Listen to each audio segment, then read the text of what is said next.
Halo semuanya, perkenalkan nama saya Samuel Brand Sabar. Nomor induk mahasiswa 2107882, Program Studi Pendidikan Geografi kelas B. Di sini saya ingin menjelaskan tentang apa itu awan dan juga alat ukurnya. Mungkin banyak kalian yang belum tahu. Disimak bareng-bareng yuk.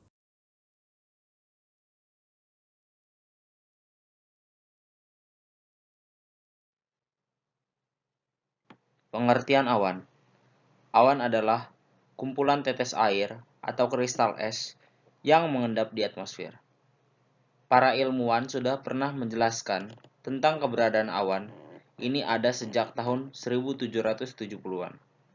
Adapun pengertian awan menurut para ilmuwan adalah sebagai berikut. 1. Menurut Lamarck dan Howard, awan adalah kumpulan dari gelembung-gelembung air. 2. Menurut Van Guerck, awan dibentuk berdasarkan teori gelembung. 3. Menurut Collier, tetesan awan dari langit dibentuk oleh debu. 4. Menurut Aitken, tetesan awan terbentuk dari uap air dengan batuan partikel debu sebagai penentu terbentuknya fase biru. Keberadaan awan di atmosfer sangat berpengaruh pada cuaca dan iklim di bumi. Contohnya saja, jika di daerahmu terdapat awan yang berwarna hitam dan pekat, maka kemungkinan besar akan turun hujan di daerah tersebut. Sebaliknya, jika di daerahmu terdapat awan yang berwarna biru dan terang, maka kemungkinan besar cuaca sedang cerah.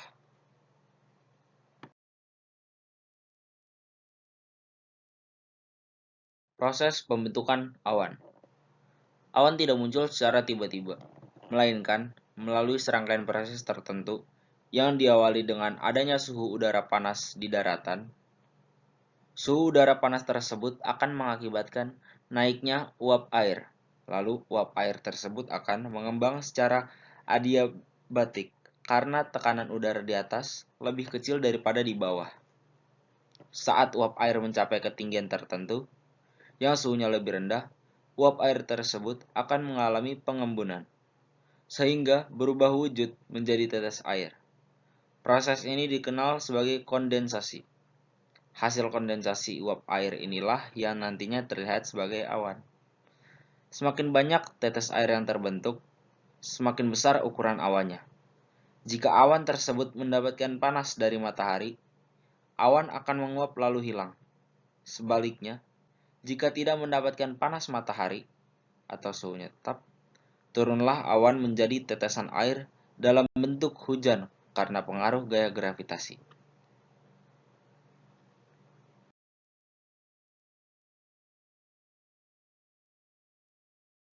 Jenis-jenis awan. Berdasarkan ketinggiannya, awan dibagi menjadi 4 jenis, yaitu sebagai berikut. 1. Golongan awan rendah, yaitu awan yang ketinggiannya hanya mencapai 2000 meter. Adapun awan yang termasuk golongan awan rendah adalah sebagai berikut. Nimbus 100 adalah awan rendah yang merata dan berukuran tebal.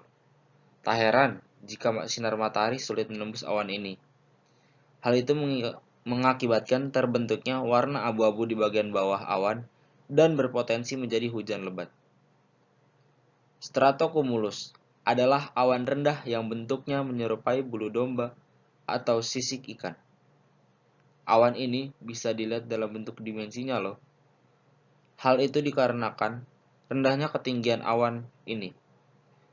Stratus adalah awan rendah yang merata dan tidak berbentuk spesifik layaknya awan lain. Jika awan ini menyentuh tanah, akan terbentuk kabut. 2. Golongan awan menengah, yaitu awan yang berada di ketinggian 2000 sampai 6000 meter. Adapun awan yang tergolong awan menengah adalah sebagai berikut.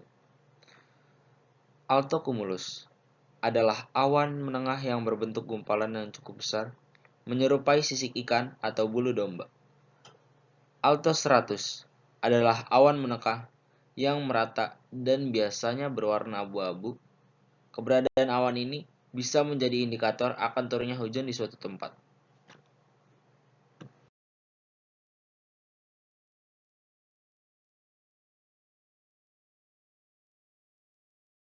3. Golongan awan tinggi, yaitu awan yang memiliki ketinggian di atas 6.000 meter. Adapun awan yang tergolongan awan tinggi adalah sebagai berikut. Cirrus adalah awan tinggi yang bentuknya seperti bulu ayam dan terkadang juga seperti mata pancing. Umumnya, awan ini berwarna putih bersih. Cirrocumulus adalah awan yang berbentuk gumpalan-gumpalan kecil menyerupai sisik ikan dan berwarna putih bersih. Gumpalan awan cirrocumulus terlihat lebih kecil daripada altocumulus karena posisinya yang lebih tinggi. Cirrostratus adalah awan tinggi yang tidak memiliki bentuk spesifik, melainkan rata menyelimuti atmosfer. Pada dasarnya, bentuk awan ini hampir sama dengan altostratus, hanya saja berada di posisi yang lebih tinggi. Jika dilihat pada siang hari, awan ini bisa membuat mata silau. 4. Golongan awan yang membumbung ke atas, yaitu sebagai berikut. Cumulus humilis adalah awan yang dibentuk oleh aliran udara vertikal. Jika udara mengalir ke atas, awan akan terbentuk. Sebaliknya, jika udara mengalir ke bawah, awan akan hilang. Awan ini terlihat di bawah awan cirrostratus. Cumulus congentus adalah fase lanjutan dari awan cumulus humilis. Jika awan cumulus humilis mendapatkan panas berlebih, maka awan ini akan membumbung ke atas dengan ukuran lebih besar, namun belum melebar, masih berbentuk runcing. Cumulonimbus adalah fase terakhir dari pembentukan awan vertikal. Cumulus congentus yang terus membumbung ke atas, semakin lama akan semakin melebar dan membesar. Awan inilah yang nantinya disebut cumulonimbus. Tak heran jika cumulonimbus menjadi sarang terjadinya petir, kilat, dan guntur. Siapa sangka jika keberadaan awan ini cukup ditakuti oleh para pilot loh. Oleh karena ketebalan dan ukuran yang cukup besar, awan ini bisa mengganggu laju dan gerak pesawat, terlebih saat terjadi petir di dalamnya.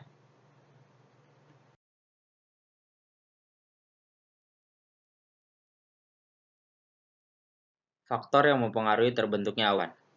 1. Suhu udara. Salah satu faktor yang mempengaruhi proses pembentukan awan adalah naiknya suhu udara di daratan. Jika suhu daratan naik, uap air akan terangkat ke atas, lalu mengembang secara adiabatik untuk selanjutnya berubah menjadi awan. 2. Intensitas sinar matahari. Semakin besar intensitas sinar matahari yang mengenai bumi, semakin besar energi kalor yang dihasilkan. Akibatnya, suhu akan meningkat. 3. Angin. Semakin kencang angin yang berhembus, akan mempercepat proses penguapan. Akibatnya, awan lebih cepat terbentuk. 4. Kelembapan udara. Udara lembab akan mempercepat proses pembentukan awan. Hal itu karena udara lembab mengandung banyak uap air. 5. Tekanan udara. Semakin besar perbedaan tekanan di daratan dan di udara, semakin cepat awan terbentuk.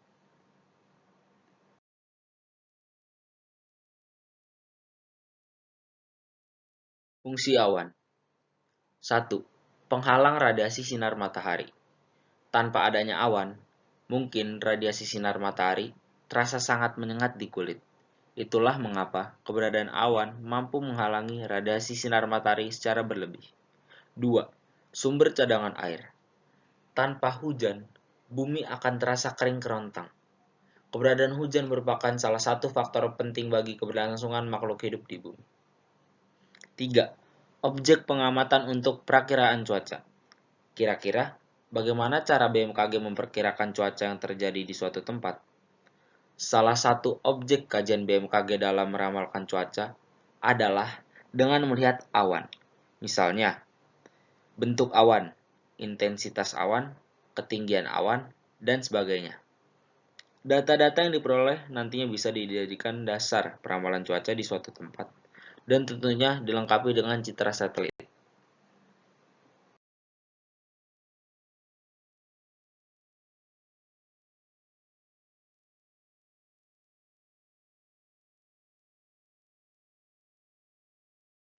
Alat ukur awan dan prinsip kerjanya. Ceilometer adalah alat untuk mengukur ketinggian dari dasar permukaan awan.